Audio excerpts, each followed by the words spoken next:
मठिया विषय बिंदु को लेकर के यहाँ पर मंचासीन भिक्षु संघ और तमाम हमारे युवा क्रांतिकारी साथियों को मैं सदर नमो बुद्धाय नमन एवं वंदन करता हूँ। और बड़े हर्ष का विषय है कि आप सभी लोगों ने जिंदा होने का प्रमाण आज बदायूं में दे दिया है। वास्तव में ये लड़ाई की शुरुआत है। एक नहीं अनेकों घटनाएं हमारे देश में हो रही हैं जहां पे बुद्धिस्ट समुदाय को आए दिन दबाया जाता है और दरकिनार किया जाता है। इसलिए मेरा आप सभी से निवेदन है कि जब भी ऐसी कोई स्थिति आए तो हर काम छोड़ करके आपको इस प्रकार के आंदोलन में आने की जरूरत है, क्योंकि मान्यवर कांशीराम जी का मानना है कि अगर आपका बेटा मर गया है तो उसका दाह संस्कार बाद में करिएगा, लेकिन अगर मिशन और उद्देश्य के लिए अगर कोई इस प्रकार का क्रांतिकारी आंदोलन या मीटिंग हो रहा है तो सबसे पहले आप मीटिंग को अटेंड करिए, आंदोलन को अटेंड करिए। इसके लिए आप सभी का मैं तहे दिल से आभार व्यक्त करता हूं।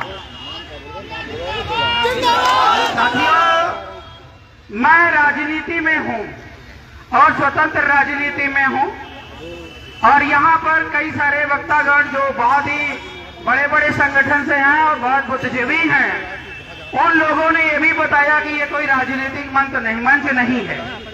लेकिन हमारे परम आदरणीय बाबा साहब भीमराव अम्बेडकर ने आपको बहुत पहले संदेश दे करके चले गए कि राजनीति अर्थात सत्ता ही हर ताले की चाबी है।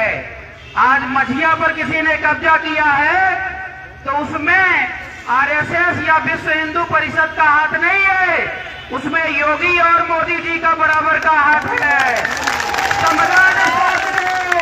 सम्राट अशोक ने अगर भारत को सोने की चिड़िया बनाया है, भगवान बुद्ध ने अगर विश्व गुरु बनाया है इस देश को, तो उसमें सम्राट अशोक की सत्ता का हाथ था। सम्राट अशोक अगर सत्तासीन नहीं होते तो ना कभी धम्म लागू होता, ना कभी भारत देश सोने की चिड़िया बन पाते।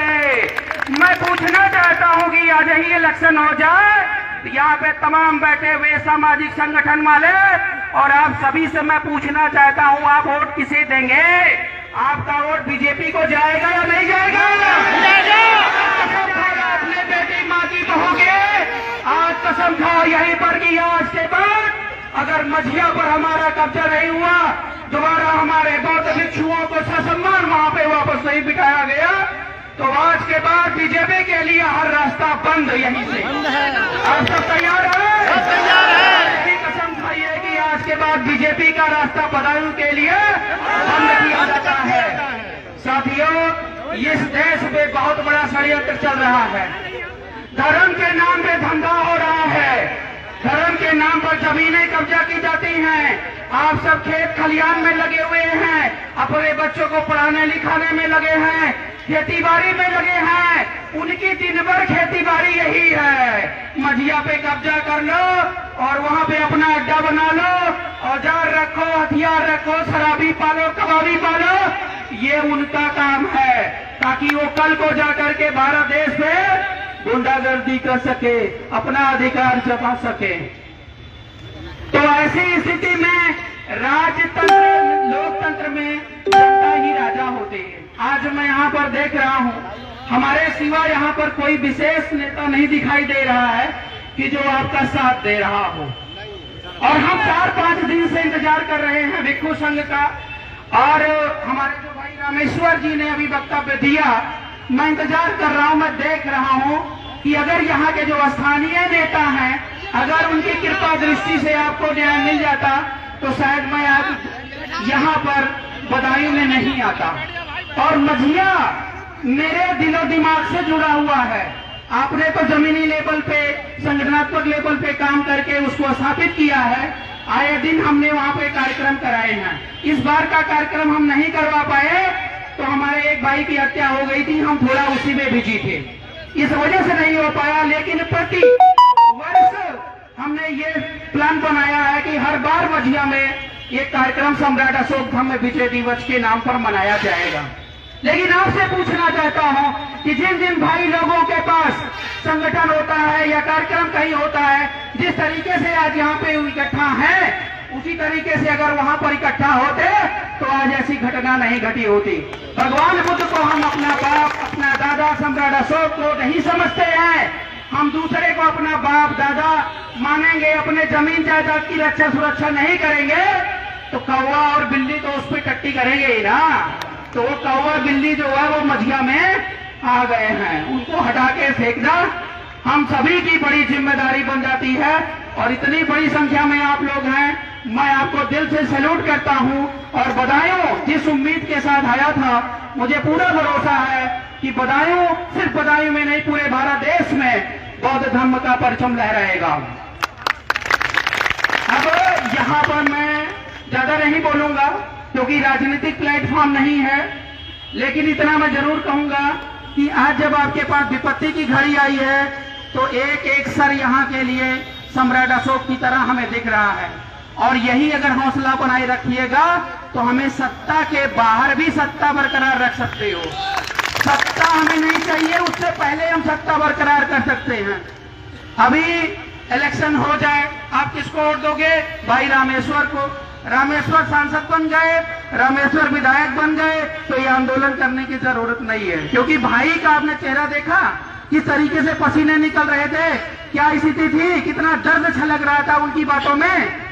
वो एहसास करने की जरूरत है। इसलिए अपना वोट, अपना नोट, अपना झंडा, अपना बैनर अपने घर में, और दूसरा कोई आ जाए तो उसकी ऐसी की तैसी, जो आपके नियम और कानून सिद्धांत के आधार पर ना चलता हो। अब बात यहाँ पर न्याय की है। बात यह है कि जैसे मझिया है तो मझिया को न्याय कब और कैसे मिलेगा। हमारे पूज्य बनते जी ने कहा कि सुप्रीम कोर्ट हम जाएंगे, हाई कोर्ट जाएंगे, खड़ा करेंगे। ये बहुत अच्छी बात है, मैं आपको सैल्यूट करता हूं, लेकिन ये बहुत लंबा प्रोसेस है। और लंबा प्रोसेस के बाद यहाँ पे सब बिके हैं, ABCD XYZ सब बिकते हैं, सिर्फ खरीदने वाला चाहिए। सुप्रीम कोर्ट में मैं याचिका करता था, हमने कहा अयोध्या एक बौद्ध स्थल है, तो हमको भैया अगर रामचंद्र की मूर्ति बना रहे हो तो 1-2 एकड़ जमीन हमें भी तो दे दो अपनी आस्था के लिए। सुप्रीम कोर्ट ने नहीं सुना। खुदाई से जितनी चीजें मिले सब बुद्ध के अवशेष मिले। सुप्रीम कोर्ट ने अपनी समरी ऑफ रिजल्ट में लिखा है, क्या लिखा जानते हैं? कि भगवान श्री रामचंद्र आस्था का विषय है, इस देश में सब हिंदू हैं और हिंदुओं की संख्या ज्यादा है, इसलिए हिंदुओं के भगवान श्री रामचंद्र की प्रतिमा लगाई जाएगी। आप सभी से पूछना चाहता हूं, बहुत सारे संगठन देश में चल रहे हैं, बहुत सारे जो धर्मगुरु यहाँ पर हैं, मैं सभी से प्रश्न करना चाहता हूं कि हमें बौद्ध धर्म का सर्टिफिकेट कहीं मिलता है? हमें कहीं सर्टिफिकेट नहीं मिलता है। इतनी संख्या में आप खड़े हो, आप यूनिवर्सिटी चला सकते हो, कॉलेज चला सकते हो, सारा काम कर सकते हो, बुद्धिस्ट का सर्टिफिकेट आपको नहीं अभी तक मिला है, ध्यान रखना। बुद्धिस्ट एक्ट इस इंडिया में नहीं बना है, ध्यान रखना। और बनाने जाओगे तो सुप्रीम कोर्ट बनाएगा नहीं, ऑर्डर कर देगा मोदी जी को और मोदी जी उसको जला के फेंक देंगे। आपको जबरदस्ती हिंदू बनाकर इस देश के अंदर रखा जा रहा है। और अब जब भी काउंटिंग की जाती है आपकी, तो हिंदू में काउंट की जाती, ध्यान रखना। लड़ाई बड़ी लंबी है, उस लड़ाई की शुरुआत हमने कर दी है और आप सभी लोग साथ मिलकर के जो जितना कर पाए वो करे। यहाँ पे मंच पे सब सक्षम है तो हमें ज्यादा नेतृत्व करने की जरूरत नहीं है, लेकिन दिल्ली से मैं मन बनाकर चला हूँ कि जब तक न्याय नहीं दिलाऊंगा मझिया वालों को, तब तक वापस नहीं आऊंगा, चाहे मर जाऊंगा चाहे कट जाऊंगा। और मैं देख रहा हूं 5 दिनों से यहाँ पे, दिन में तो लोग आते हैं, शाम को घर चले जाते हैं। ऐसे न्याय नहीं मिलता है। सत्तू उठाओ, किसान उठाओ, जिसके पास पैसा है यहाँ पर क्या करोगे? भंडारा करवाओ, यहीं रहो, यहीं खाओ। अभी देखिए 5 दिन के अंदर प्रशासन सब सारा काम कर देगा, कहीं कोर्ट कचहरी जाने की जरूरत नहीं है। किसानों का आंदोलन हमने 1 साल तक देखा था। उस आंदोलन में मैं प्रत्यक्ष नहीं अप्रत्यक्ष रूप से गया था। पेट भर गया खा खा करके, इतना लोगों ने खिलाया, पूरी व्यवस्था। यहाँ देख रहे हैं कोई खाने पीने की व्यवस्था नहीं है। क्या बदायूं में पैसे वालों की कमी है क्या? उन लोगों ने सोचा नहीं कि अगर हमारे भाई बंधु वहां पर आ रहे हैं तो चलो आज का भंडारा हम करवा देते हैं।